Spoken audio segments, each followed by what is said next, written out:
IVM. Hey, so what do you think Jishnu, Dinkar and I have in common? Well, it's all that we are solid underachievers.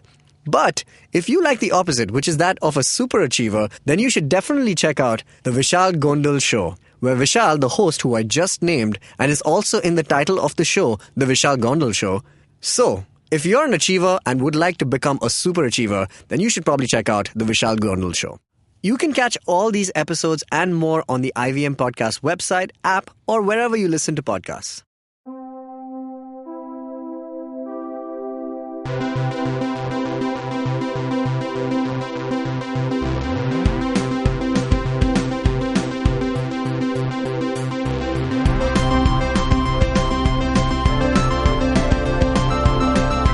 Hey, welcome to the Geek Food Podcast. My name is Dinkar. With me, I have Jaanam. Hi, hello guys. Hi Jaanam, how do you do? I do well. And Great. the king of juggalos himself, Jishnu Guha. What's up, Jishnu? What? You know what a juggalo is?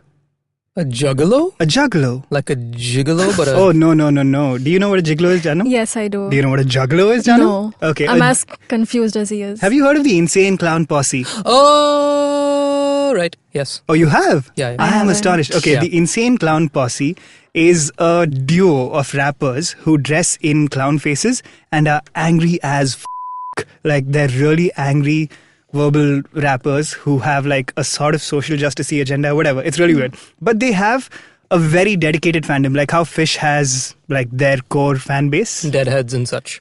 Deadheads, yeah, Grateful Dead has Deadheads. What are Fish fans called? Fish heads? Fish I don't know.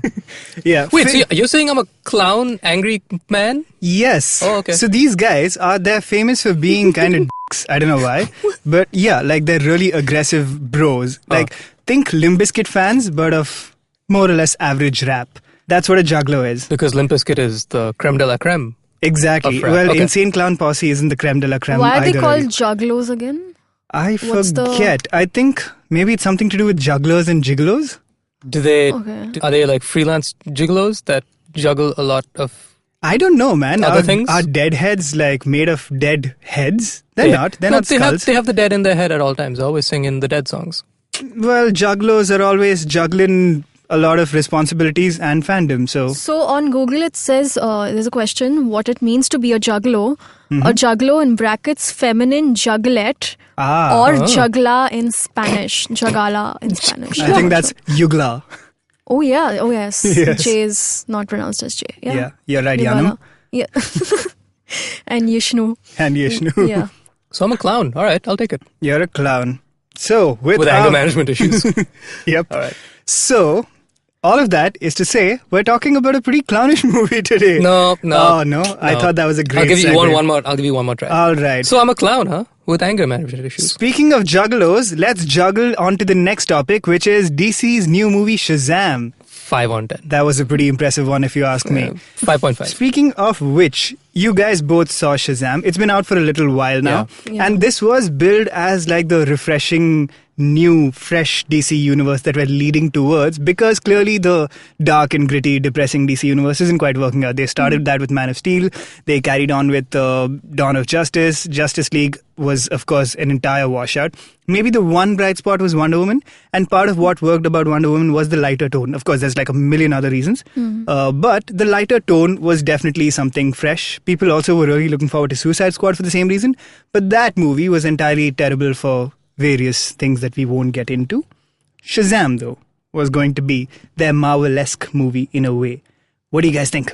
Damn, that was a very impressive setup you just did. Yeah, I know. You were on a roll. I was. Do you want to just keep going? I wasn't sure where I was going to stop. How did you like Shazam, Jishnu? It was fun. You watched Aquaman in preparation for Shazam. So we have discussed Aquaman in detail on Right. this, and we weren't the happiest with it. We Yeah. said it's strictly okay at best. Yeah. What did you think? I thought it was absolute tripe.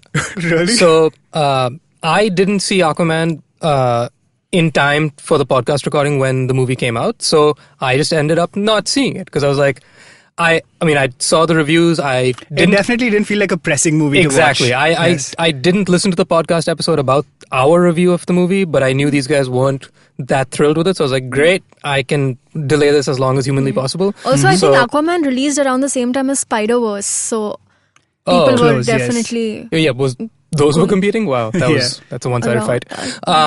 But yes, I delayed watching Aquaman until literally the night before I saw Shazam, and it was a very painful watch for pretty much the same reasons you guys had. Yeah. I just thought, ditto what you said, but times two. Yeah. So Shazam, I was really looking forward to because one, I am as clean as you can get with the character. I don't know the first thing about him other than he used to be called Captain Marvel, and that was amusing. I don't know anything about Zachary Levi. I haven't really seen anything he's been in before. He's a cool dude, man. He was fun. I liked him a lot. He's like an OG nerd and everything. Oh, is it? He started a nerd company. Oh. It's called Nerd HQ or something like that, if I remember correctly. Or Nerd Capital, something like that. But it was essentially, I think it's defunct as of now, because I haven't seen anything from them in a long time. The name is familiar. Yeah. Unless I'm thinking of that Geek Fruit HQ. Yes, I've heard of those guys. You can write into them as well, I believe. Anyway, Zachary Levi is a genuine nerd. I believe he's primarily a gamer, and he started a company to create nerd content a long time ago. And who'd have thunk? Yeah, exactly. I mean, he does not look like us. Yeah, no. To say the least. But that does mean that gain some muscle jigs and we could be in Shazam 4.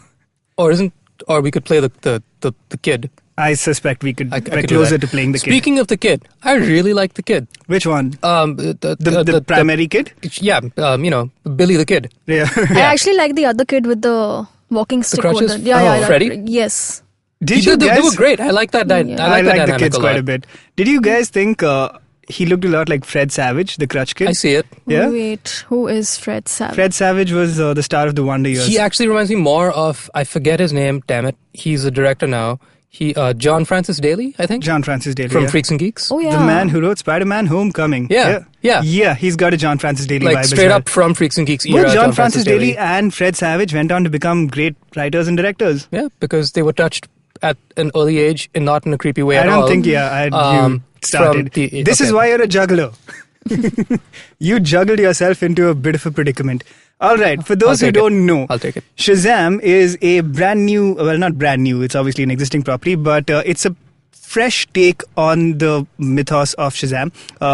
Shazam is a kid who essentially gets granted Tom Hanks-like big powers, where he meets a wizard called Shazam, and whenever he says the name of said wizard, he turns into a full-blown superhero with a chest like a barrel. It was huge. Was it not like distractingly huge to you guys? It was a scene. Yeah, I felt like you'd knock on his chest and go like a tung kind of sound would come back. It just looked like ridiculously big, especially... Freddy did though. When he didn't get a tongue, he got a zzz. Oh yeah, he got a zzz when he leaned close to the lightning bolt. Are we spoiling this, mother? No, we're just setting the premise. I feel like a lot of people... Mother? So, maybe in the last segment. Right. But I feel like a lot of people haven't seen this movie because it doesn't feel as pressing of a movie to watch. The urgency is just not there. I mean, as evidenced by the fact that we're talking about it, at least a couple of weeks after it has come out? Yeah. Right? When I saw it was deserted. Really? The theater was deserted. Already? Yeah. I see. There was no 3D screening in IMAX. Okay. It was gone. There was no 3D I screening don't know. at all. Was this a 3D movie? No. Yeah, Oh, wow. there were no 3D That's prints awesome. at all.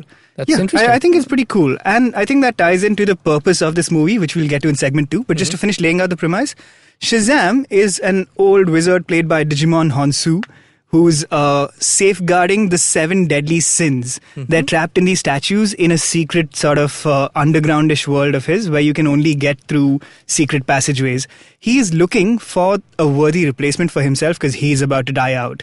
And at first, he finds a kid who is a young blank... What is his name? Mark Strong's name? Something Sivana. Yeah. Anyway, he finds a young kid who will eventually go on to become Mark Strong and tries to hand him the power, but that fellow proves not worthy. So he is banished.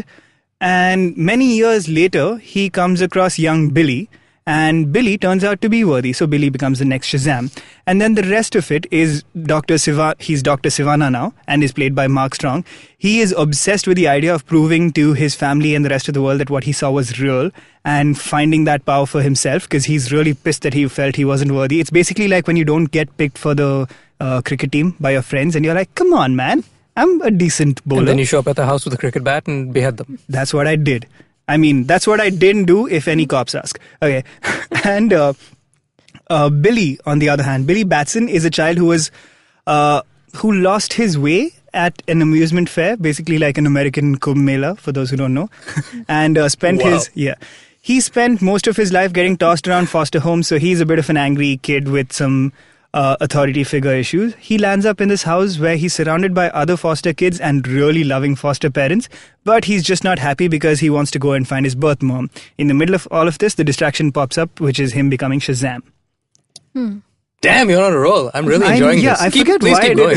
Why did I? I was just wondering, like 5 minutes in, I was like, what are you getting at? But keep going. I'm in it to win it. Let's do it. That's what. Okay, wait. We'll take a break. Oh, damn I think at this point. What? Now, since we've set the table, and we're going to come back and get into our reactions to the movie. Hello, everybody. Welcome to another great week on the IVM Podcast Network. If you're not following us on social media, please make sure you do. We're IVM Podcast on Twitter, Facebook, and Instagram. This is a really exciting week. We've got 2 really big shows releasing this week. The first show is Dreaming with Your Eyes Open with Ronnie Screwwala. This is a companion podcast to Ronnie's best-selling book, Dream with Your Eyes Open. On this podcast, Ronnie shares his vast entrepreneurial experience and takeaways from each chapter with me. New episodes will be out every Tuesday, and also don't forget to listen to the audiobook. The audiobook's available for free on our website and a whole bunch of other platforms. You'll find it wherever you look for it. The second show that we're really excited about is called The Note with famous journalist and news editor Maruk Inayat. She cuts the clutter and analyzes the stories that matter to you. Join her on the podcast where she gives you pure analysis on what's happening around you. This week, she has a 3-part exclusive series about the Indian elections. Speaking of the Indian elections, also check out the latest episode of Thale Harate, Simplified, Ganatantra, The Seen and the Unseen, Election Soundtrack, and Cyrus Says It's Cock and Bull for our thoughts on the elections.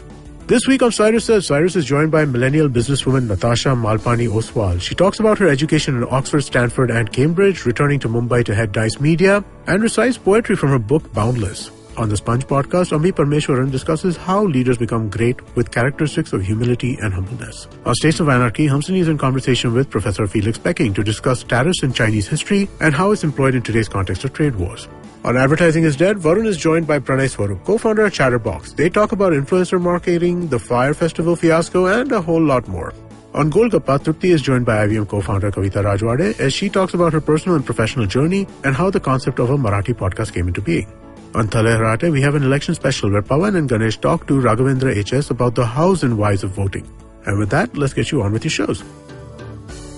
Welcome back to the Geek Fruit Podcast. We are discussing Shazam. Jaanam, what did you think? I liked it, man. I think this is one of the first DC movies I've seen. One of the few. You've seen Justice League? No. You've seen Man of Steel? No. You've seen Batman versus Superman? No. I've seen Batman Begins and Nope. no. That doesn't count. It's okay, so that's a DC movie, but it's not part of the current DC continuity. Yeah. Right. The current DC continuity began with Man of Steel, which is where Henry Cavill started playing Superman. Yeah, I think this is the first one I've seen then. Okay, so as your introduction to the world of the DCEU, as it's called. Ignorance is bliss, I'll say. Yeah, this was Well fun. done. It was Yeah. quite a fun film. I was laughing at like every half an hour, I think. Yeah. Or So no, you 15 laughed like minutes. 4 times. 15. You laughed 4 Every 15 I minutes, love it. maybe. At about 1:15, Janam's like, oh crap.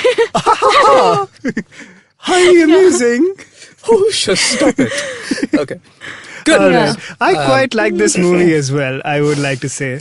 Now let Jishnu hate on it. I told you I loved it. Oh, did you? You clearly misread my text. I think I said something like, it washed the taste of DC out of my mouth. Right. Which is a good thing.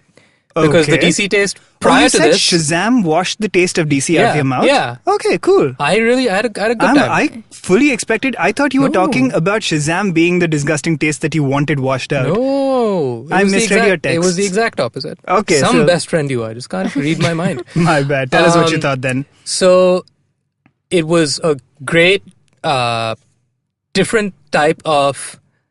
How do I put it? Did it not remind you of like kids' movies from the 2000s? Like this reminded me a lot of. Sure. Yeah. right? Simple quest type of little... Exactly. It felt like right from the fact hokey that in the right way. yeah. So I love the fact that this movie wasn't really pretending to try and be a lot more than it wanted to be.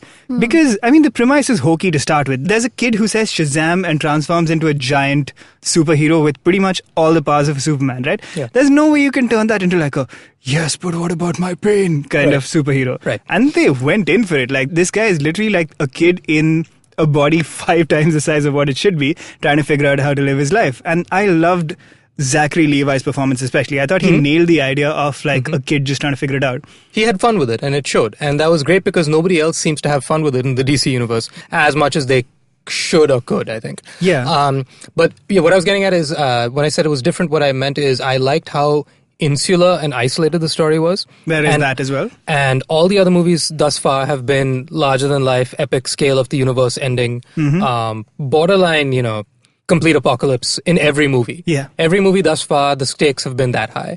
And the world is going to end. Yeah, the world is going to end. We are going to die. The world is not going to end. I mean, the world is going to end is not going to be impressive if I don't care that much about the guy who's trying to stop it. And if I'm being distracted by giant CG demons and why they're coming and who they're coming for and all that, I didn't really care that much for principal characters. And in this one, even though the story is as hokey as it is, you spend a lot of time with Billy the kid as opposed to Billy the adult. superhero. Yeah. And Billy the superhero just has to be reactionary, and he's a great comedic actor, clearly. didn't know much about him, and I'm convinced. Billy the kid? No, Zachary Levi. Zachary, okay, cool. Like, he acted the part appropriately, which was great, which is just, like, embrace how absurd this is and have fun with it, and he did.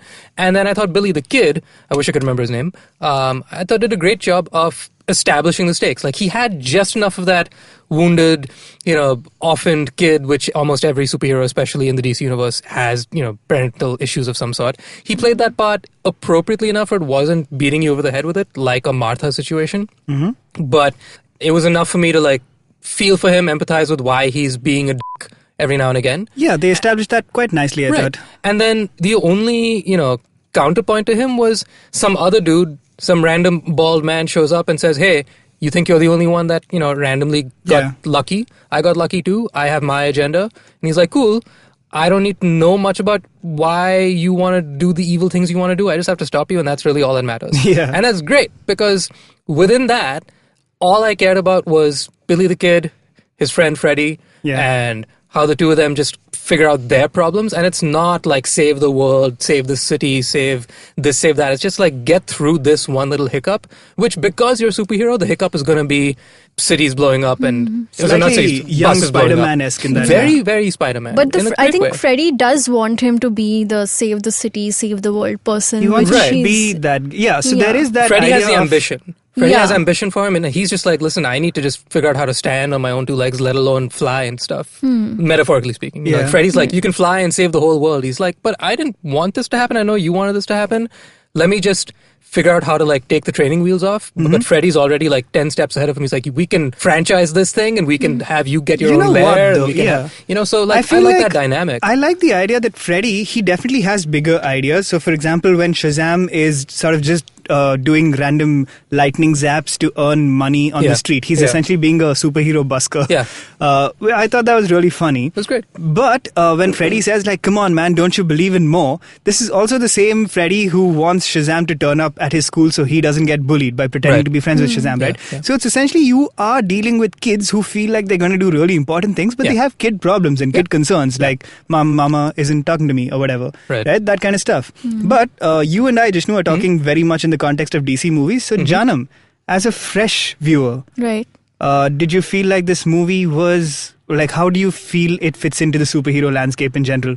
Which landscape, the Marvel or the DC? As a superhero movie, what did you think of it? Forget that, it's franchised between Marvel and DC. It's just a superhero film of somebody you never met before. Like, did it feel, was Shazam an interesting character to you to start with his powers and everything? Honestly, the adult version, not so much. The kid, yes. Like, I liked the... But so wait, did you find? I was surprised. Let me say, I was very surprised at how late Zachary Levi's entry was, which was a pleasant surprise for me, because I was really warming up to the kid, and I was like, okay, here comes the thing that where the zap happens, whatever. Yeah, and I think in the trailers they've shown more of the adult version. Right, exactly. So my question to you is, were you hooked into the movie? Were you convinced before Zachary Levi showed up, or was it only when you saw, oh, that's the powers, and oh, that's the thing, that's the gimmick? Was that when you did it? Because, like, do you know what I mean? It's like when. It's like with Spider-Man, I don't think he becomes interesting until he becomes Spider-Man. But with Shazam, I was actually quite convinced of this movie well before the Shazamming. I just really liked his story, and I was just like, I don't care how this happens, I just like this kid. I mean, they did get to that part much later on in the movie, but I did not feel that, it's come too late. It didn't feel like that. It didn't feel too late. No. Okay. I think it's important that they created the story of Billy Batson and not Billy the Kid and Shazam separately. There are some issues with that. Like, I definitely feel that Asher Angel, who plays the kid, and Zachary Levi. That's his name. But they give such different performances, right? Like, Asher's like a brooding kid with like a really quiet and angry sort of energy. Yeah. And Zachary Levi is a huge goofy kid. And there's barely any connect between their performances. Like, if you weren't told repeatedly that it's the same guy transforming back and forth, you'd be like, this is a different kid. If anything, Zachary Levi's performance with his like overexcitable, like, oh my god, I can't believe I can shoot lightning. It's more like Freddy, right? Yeah. So there's a bit of that disconnect, but they do keep emphasizing that this is the same kid who's going back and forth between being a superhero and a kid, right? So the superheroism kind of, he doesn't even really do much superheroing other than the fact that he has to beat Dr. Sivana. And the problem that he's trying to solve at the end of the day is really more of a, I'm looking out for myself and my family than I need to defeat a supervillain. Right. Survival. He just wants to survive. Exactly. He doesn't care about like... So the superheroism is kind of a device to help tell Billy Batson's story. In this case, I feel like this is a kid who has issues with family, with abandonment, and with parental figures, and he figures out a way through being a superhero to solve it. I think I might be able to make a connect between this and my 2017 favorite movie. Okay. Logan. Go for it. It's the same principle. It's a guy who is a reluctant superhero, who knows he has these powers, but in this case, obviously, he's like figuring it out as he goes, but Logan obviously has done it for his whole life. Yeah. But both stories are great because they're incredibly insular. They're very much about just getting to the finish line and just putting up with all the BS that comes along the way. In Logan's case, it's a guy hunting him. In this case, it's also a guy hunting him. But one is a lot more hokier, one is a lot more gorier. Which one? Which is gorier, and you're totally right about that, the disconnect between Billy's performance and Shazam's performance, and then like one is a lot more wacky. But I can give it a full pass this time and not critique that, because the fact that Freddy is there consistently telling him when he's in Billy mode and not Shazam mode, hey, you need to practice those powers, you need to like embrace the fact, like, I'm telling you, once you're back in that suit, we need to get you flying, and once you're flying, you'll start screaming with joy. And that's exactly what he does. It's just that he didn't choose to find it in him until he's dropped from like 1,000 feet in the air by Dr. Savannah or whatever his name is. So that's only until he has to like kick in survival instincts, and then Freddy basically gets to tell him, I told you so. Isn't it as fun as I told you so? Now will you please do me a favor and like save me from these bullies? So that subversion of like the seriousness and the brevity of the survival instinct is what opens up the superhero within him, is subverted by the kid-like problem. That was that quote-unquote Marvel-esque flavor, I thought, of like, let's set the stakes so that they're real. They don't have to be giant doomsday stakes, but they're significant enough that you empathize with them and you're not calling it out on BS. But then we'll ground this in the fact that it's 15-year-olds and 12-year-olds at the end of the day. Exactly. Which is that, again, Marvel humor, for lack of a better word. Unfortunately, Marvel has kind of cornered the market on it, but they did nail it. Let's say, though, that unless either of you disagree with me, this is far from a perfect movie. It's got a fair share of flaws. Like, maybe, possibly the least one, which I'm still willing to overlook, like you are, is that the performances of the two versions of the lead character are vastly different. But it's like, there's plot holes all over the place. There's some, like, weird skips and stuff. But it still feels breezy enough and, like, fun enough that a lot of the time you feel like Billy as Shazam, right? Where you're like, oh, cool, man, I'm along for the ride. So there's that fun aspect of it. Let's talk favorite moments. Do y'all have any? I have one, which was they're in a toy store, and that guy is chasing the big shout out. Yeah, and and there are keys on the floor, and they're. That is a reference to Tom Hanks in Big. Have you seen Big? Oh, no. It's a direct reference to that. So in Big, there is exact same scene. The premise of Big is essentially the same, which is... a magic statue gives him superpowers. And that basically makes him a man. And he goes from 10 to 40. Yes. He goes from being a 10-year-old to being Tom Hanks. So it's quite literally the same premise. And he ends up in a toy store, and him and the toy store owner do a fun little dance on a giant keyboard. Yeah, so that's what that was a reference to. So are there any other references in the movie to that? To the movie? To the movie Big? No. I think this was a definite... Not as literal, but I mean, like he said, it is it is genuinely the same plot. So I believe when these guys were making it, they said, come on, there's no way we can't reference Big when we're making almost the exact same movie, but with superpowers. So they leaned into it threw that in. Yeah. I think it's amazing that you really enjoyed that scene without having any context for Big. I like that was your favorite without knowing why it should be your favorite. It was one of the most memorable scenes that I can remember. Sweet. You should definitely watch the Big version of the same scene. It's an extended riff on the same concept. It's heartwarming AF. Yeah. Jigs, give us your one good. We're playing one good, one bad, by the way. Oh, like that? Okay. Yep. We got Jaanam's one good. I have so many goods. My bad. The game is called One Nice, One Bad. Oh, yes. Yes. All right. So for our listeners, One Nice, One Bad. You're a loose cannon, Dinkar. I am just all over the place. But One Nice, One Bad is a game where we all give one nice and one bad from the movie. We got Jaanam's nice. Jigs, give me your nice. Billy and Freddie's dad. The minute I saw that guy, not like this, the foster father. Yeah. Dude, like, he had like the warmest heart ever. I fell in love. I don't even remember his face. Oh no! I know. Like any scene with him. He was the sweetest dude. He was I the really liked sweetest him. guy. I was just like, I don't know what about him. Like, I don't know. Like, he was just kind of, please be my dad. You know what I mean? I was just like, just the nicest guy. He just gave me all the feels. I love that guy. He was great. What's the actor's name? No idea. No, okay. I forget. What's the character's name? No idea.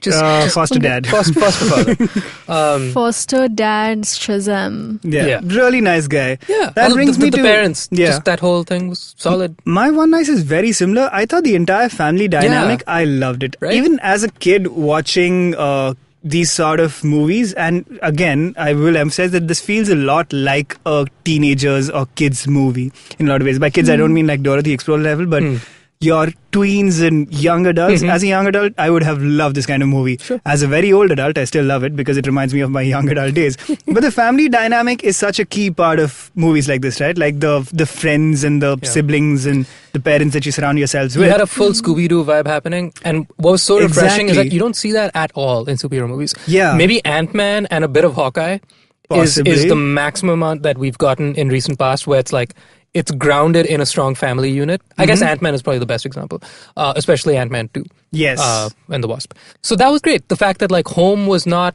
a lair in some creepy cave, hiding away from the world where I can do my own thing and just like nobody talk to me. I'm in my zone. This home was like home. Exactly. And he was the outsider because he clearly, even though he didn't have his lair, he wished kind of if he had a lair, he would totally be in it. And home was being like, yo, bro, like why so emo? Yeah. Please stop being emo. I love and that. And that's great. It was such a good change. Yeah, this entire idea that most superhero movies have, this like very Ayn Randisk bit of like the superhero who has to carry the burden of the world on his shoulders. Yeah. Here, it's literally the opposite where they're going like, come on man, your family's in this with you. So sure, you're a superhero and I guess a supervillain's chasing you now. But your kid's sister, who's like not even old enough to have braces, is here fighting along with you. Yeah. Maybe not literally, or maybe literally. I don't know. You should watch the movie to find out.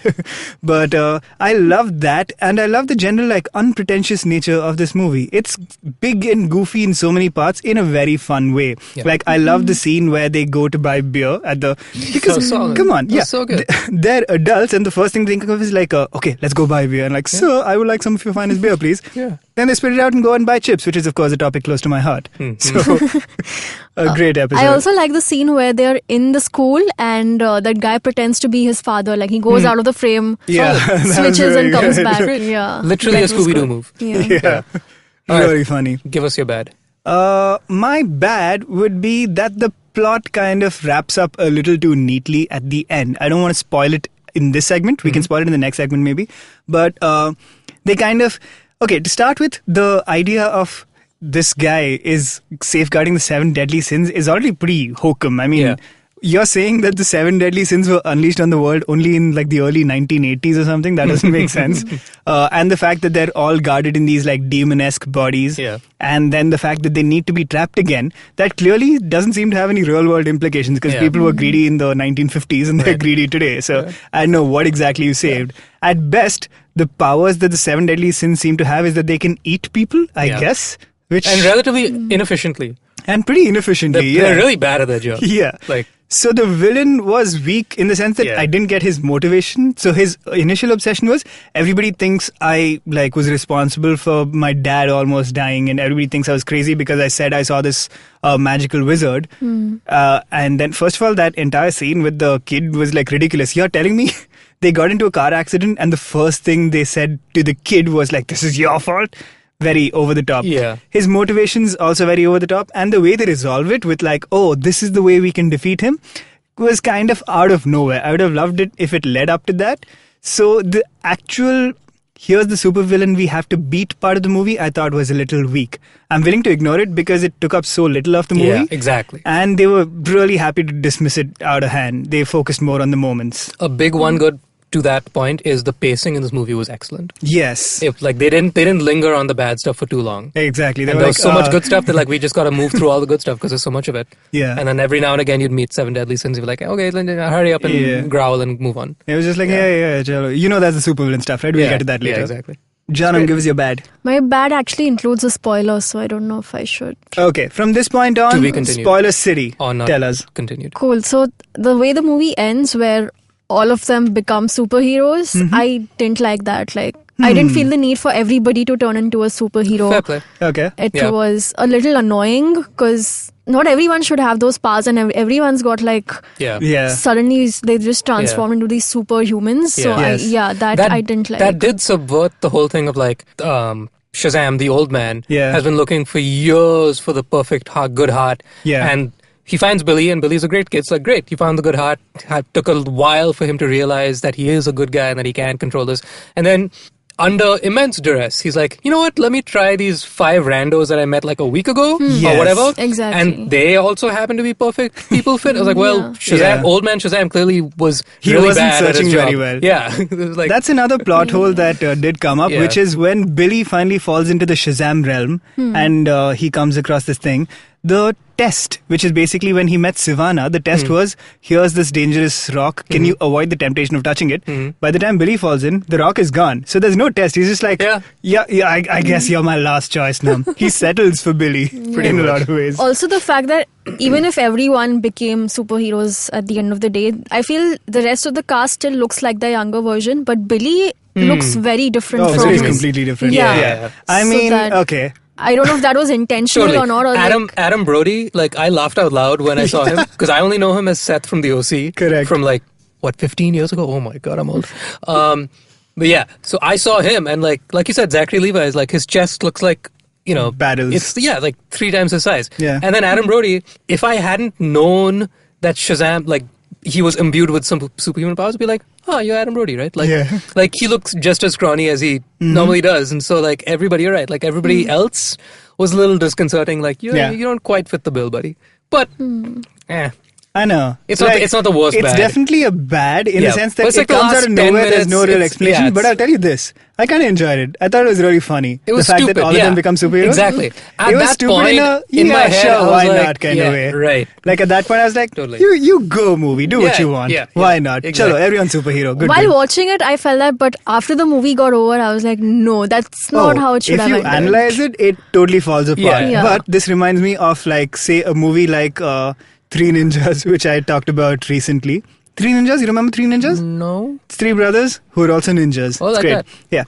Yeah. You know how in like a family movie where, so something like a 3 Ninjas, last scene, the 3 ninjas are like fighting the bad guys who's obviously an adult and they're definitely beating him, but then they're stuck in a predicament where they can't do anything. And then their kid sister, who's been like going around with like drawing pencils everywhere, uses it to stab the villain, and they're like, oh my god, even the sister pitched in to save us. Or like the parents turn up at the last minute and go like, we finally understood what you meant with that like clue you left us when you ran away from home. We're here to help you. Right. It felt like that. It felt like your family's got your back. Right. Except in this case, they're also all superheroes. Yeah. This wasn't the plot of an actual Three Ninjas movie. It's my pitch.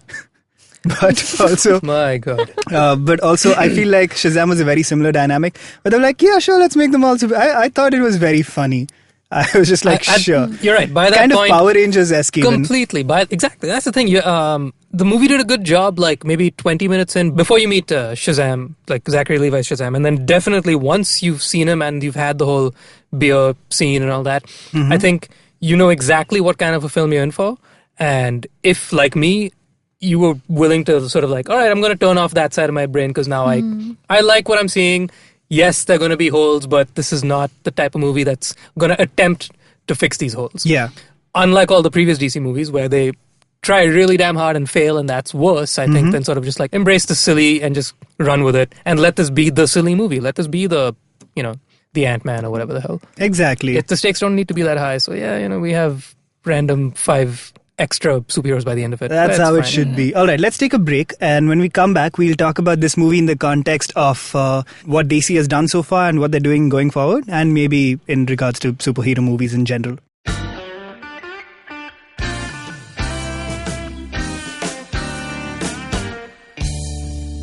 Filter coffee is a fascinating beverage. You need to pick the right beans, blend them in the right proportion, roast them to perfection, and slow brew at the right temperature to get the perfect cup.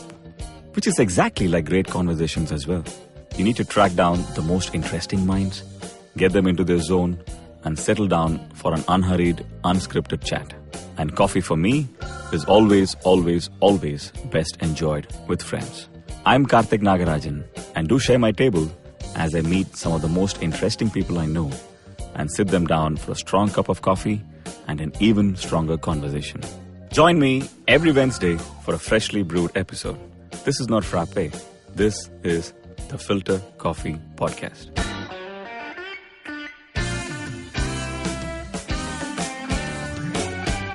Welcome back to the Geek Food Podcast. My name is Dinkar. With me, I have everyone's favorite juggler, Jishnu Guha. And everyone's favorite Jaanam Jaanam. Can I say a thing about Aquaman that I just remembered? Yes. That I want to mention? You guys touched on something and it was such a mind-blowing moment that I just have to mention even though this is not the Aquaman episode. Tell us. The Bollywood romantic scene. I knew it. Oh my god, I knew it, Jigs. This is why we're best What friends. is this Bollywood romantic scene? They bastardized Roy Orbison's She's a Mystery to Me. And the minute that song played, right after, who the hell else was on that soundtrack? I forget was it like at this point. It was like some rap thing on like in the sand Oh, dunes. there is the Pitbull cover of Africa. That was Pitbull, right? Yes. Yes. Mr. Worldwide. Yes. Yeah. So they fucking Pitbull's Pitbull's covered Toto's Africa Yes, For in Aquaman. Yeah. in a rap version. There is a rap in it. There's yes. a rap in it. Those So they've voices gone sung by from someone. Pitbull to Roy Orbison. Yep. And they used Roy Orbison as a horrible like Bollywood chase. I know. Let's move on. So I just wanted to get that off my chest. there is a scene. I just had to get it off my There's chest. basically a montage of Aquaman and what's her name, Mira, Yeah. going about the city of Rome. I want to say. I even forget. maybe? Generic European city. Yeah. They're like going around, and you know those like Bollywood scenes where the couple is going. Kabhi. Oh, it's not a Kabhi Kabhi. It's like it's an Atif Aslam. It's a Pehli nazar mein. It's one of those vibes. So they're just going around as the music plays. He's showing her like, oh look, roses, and she's like, oh roses, do you eat these? And she eats them. It's that kind of like goofy scene. And they It's- picked like one of the most beautiful songs ever written, and they just When they really should have just My- licensed Pehli, which is like the perfect song for this. Anyway, that's a. like my soul died. Like I just heard that opening drum groove, and I was like, "Don't you dare!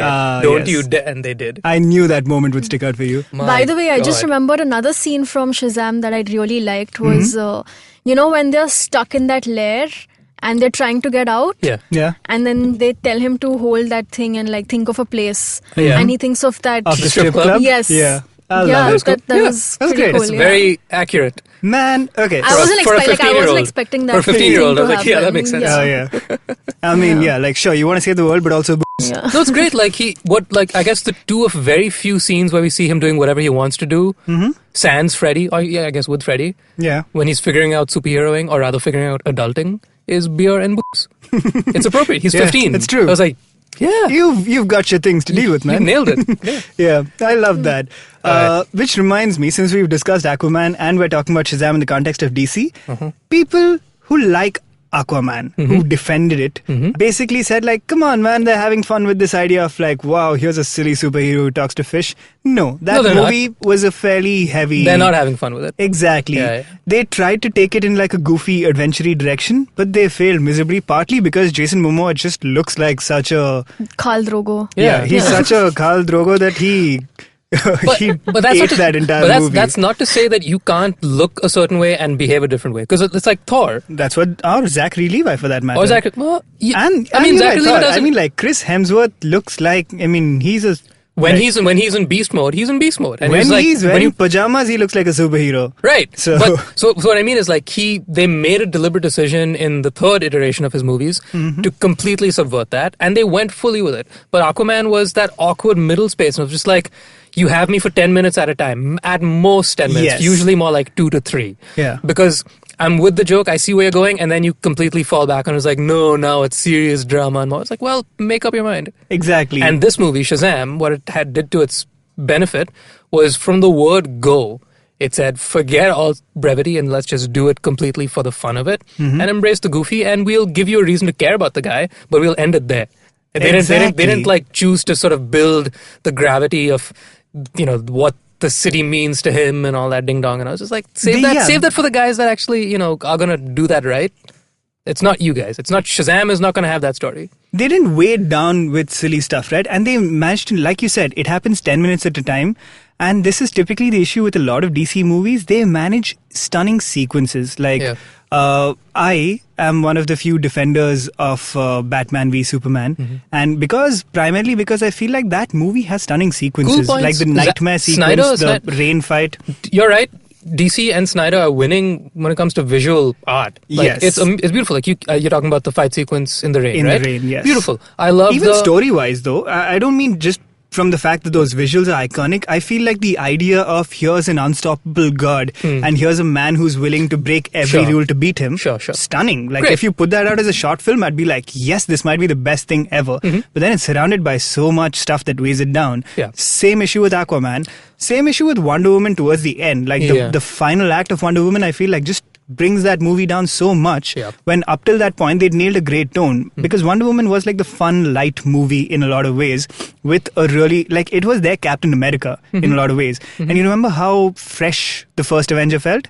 Wonder Woman had that until the end where they were suddenly like, oh, and by the way, the God of War is involved now and there's this whole like good versus evil situation. This movie nailed a consistent tone throughout and I'm really hoping DC can manage to do that going forward. What you said. Janam, what I said? Yes, I have a question though. Please ask. I read somewhere that in the comics, Shazam is actually called Captain Marvel. Yeah. Used to be. And used to be as in He it used to changed be in the called He comics started also. as such. It's a long and complicated history, but okay, the TLDR version, if I'm remembering the details correctly, is that Captain Marvel was an existing superhero. When Marvel started, they started using they call themselves Marvel because they were like, oh, I guess Captain Marvel is a guy. Why don't we just call ourselves Captain Marvel? Because copyright was like very more of a notion than a proper law that everyone was following at that time. So they started doing that. So at one point, they created Captain Marvel to kind of carry their brand.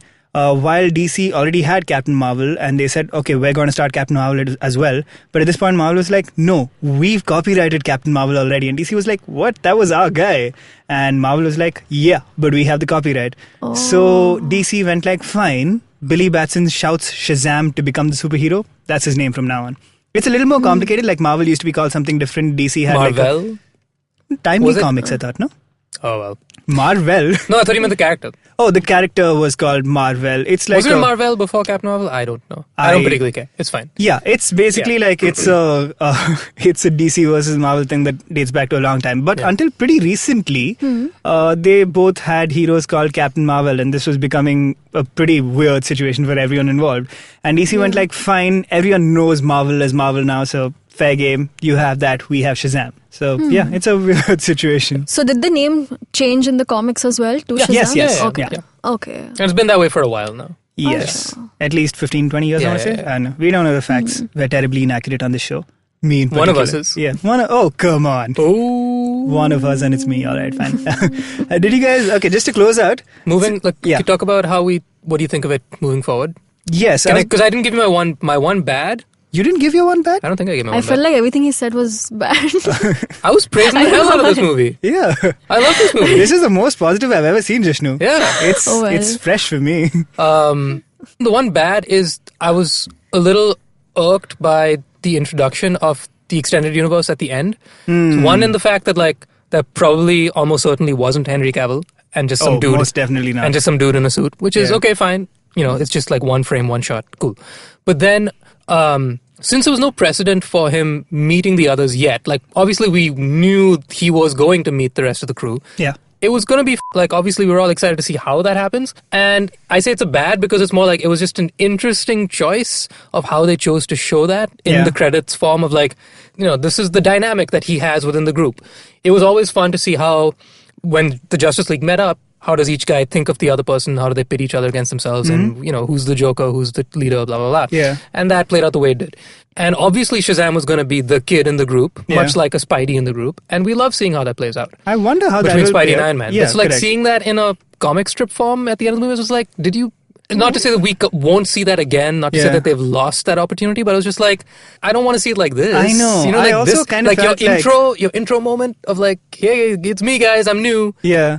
Literally his hey there everyone moment was in cartoon form in the credits. And I was just like, oh, but I would have loved to see you play it this wasn't in out. cartoon form alone. It was also like they tease Superman appearing and Aquaman appearing, right? Did you use Aquaman appearing? Yeah. There are two credit scenes. Did you not stay for the second one? Yeah, I did. Okay. What did you play? What? The second one is where he's trying to talk to his goldfish and he can't. And Freddy says like, okay, you can't talk to goldfish. Right. And this guy goes like, yeah, it's a stupid part anyway. What do you do with it? And Freddy says like, hello, Aquaman. And then they tease Aquaman appearing, but they never actually show him. Yeah, they don't show him. That's what. So that doesn't. Count. Correct. And then so you know what I mean? Like, I want to see. I know. them I meet. feel like if you just, I was done like cool. a I was- reverse shot and shown Jason Momoa standing there going like, excuse me. Yeah, Brilliant. that would be fine. Exactly. Like, so I didn't mind, showing not Superman entering for like a second. I was like, okay, cool. Of all people, he would be probably one of the most stoic, just like, I'm here to do my job because I guess he knew I'm being nice. Yeah. Or whatever the hell that dynamic would be. That's fine. But then, like, when they broke the seal for all the characters, basically, I was just like, You Like, know what? I watched that credit sequence and I didn't laugh. I was just like, oh. Yeah. I was like, ugh, this is weird. Like, I don't know how I feel about this. That brings me to something which I think DC should seriously consider. So DC, if you're listening, hey, how you been? Here's something you should seriously consider. Don't even bring Shazam into the whole DC universe, man. Like, think about it. Flash is already doing the kid dynamic in the Justice League, right? There's that. There's the fact that Batfleck is out now. There's the fact that Henry Cavill looks like he's the tiredest person in the world when he's playing Superman. And Justice League was the biggest pile of meh I've ever seen. And I say this as someone who passionately defends DC most of the time. Can it, man? Just do fun stuff. Do Shazam. Do the Joker movie, which at least has people talking in a way where they're interested, as opposed to Justice League, where they were like, okay, I guess this is a thing now.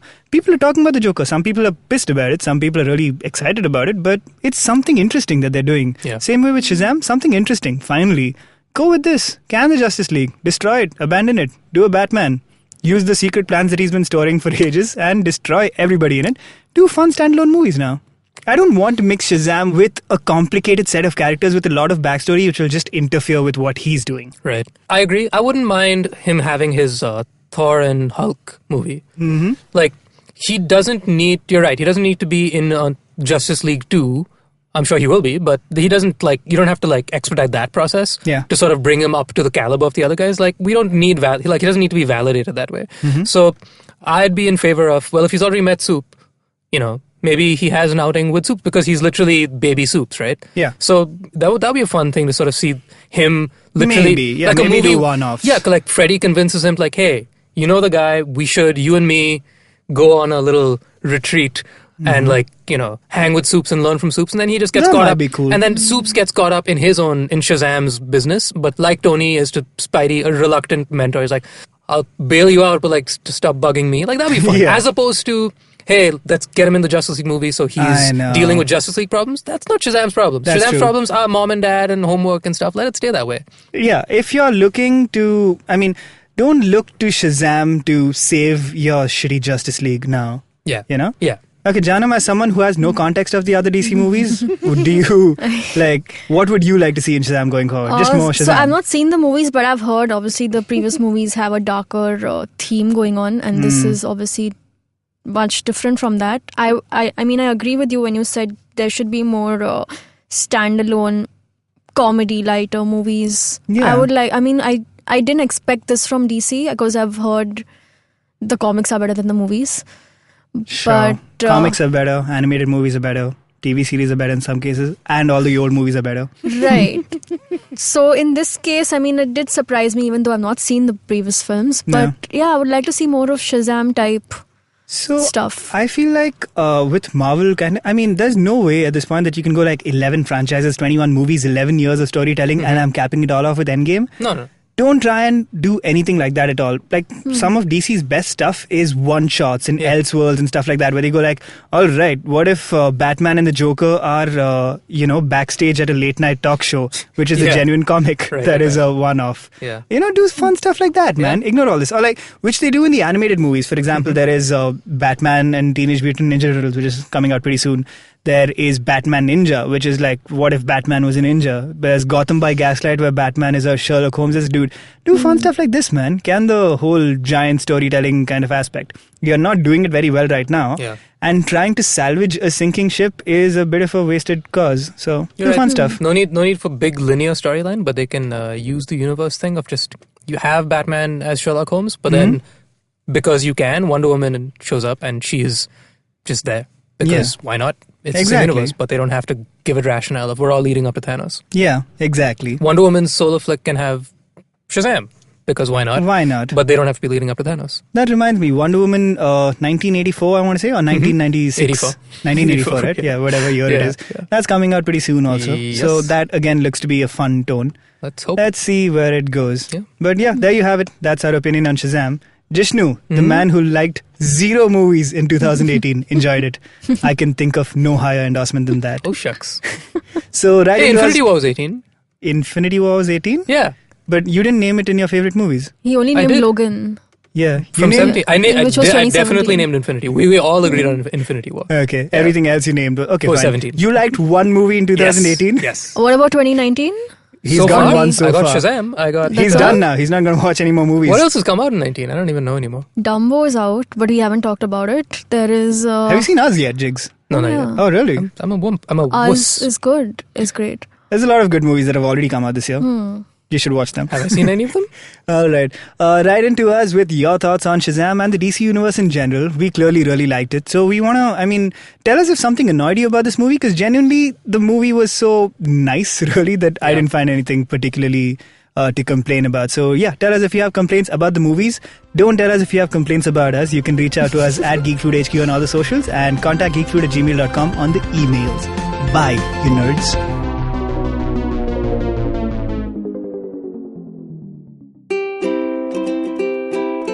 How many times have you motivated yourself to improve your sleep, or lose weight, or be more productive? How many times have you failed? Hi, my name is Ashton Doctor. Tune into my show, The Habit Coach Podcast, where we focus on creating small, tiny habits to improve your life instead of those big, impossible tasks. So make listening to me a habit every Monday, Wednesday, and Friday on the IVM Podcast app, or ivmpodcast.com, or on your favorite podcasting app. Hey Meghnad, do you know how to citizen? Hey Shreyas, do you know how to citizen? Hey Meghnad, do you know how to citizen? Hey Shreyas, let's just do a podcast about it. Let's do a podcast about it. A podcast is called How to Citizen. In every episode, we get a new guest and discuss one chapter from the 8th grade civics textbook. Think about it as 3 friends revising before a test, and we go back to school. There's nostalgia, there's trauma, there are lunch breaks, there are favorite teachers, there are horrible teachers, there's everything. So every Tuesday, we bring in a guest on the podcast and we ask them a very simple question. Do you know how to citizen? Meghnad, I think the question is, do you know how to citizen? But Shreyas, I'm asking you this question. Do you